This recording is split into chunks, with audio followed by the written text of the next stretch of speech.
કેમ છો દર્શક મિત્રો? જય શ્રી કૃષ્ણ, જય ખોડિયાર. આજે આપણે બનાવીશું ચીઝ કોર્ન ચાટ. તેના માટે સૌપ્રથમ આપણે 1 ટેબલસ્પૂન બટર લઈ લઈશું.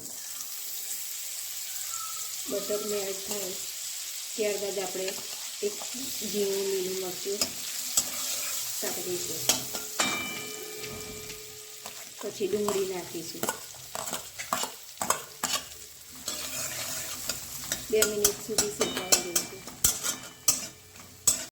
હવે આપણે ટામેટું નાખીશું ઝીણું સમારેલું.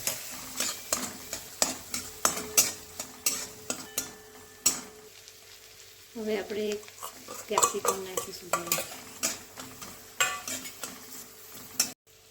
હવે આપણે મકાઈ નાખીશું બાફેલી.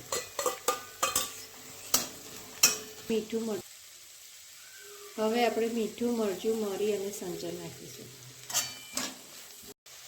હવે આપણે તેમાં ચીઝ નાખીશું છીણેલું. થોડુંક ગાર્નિશિંગ માટે રાખીશું.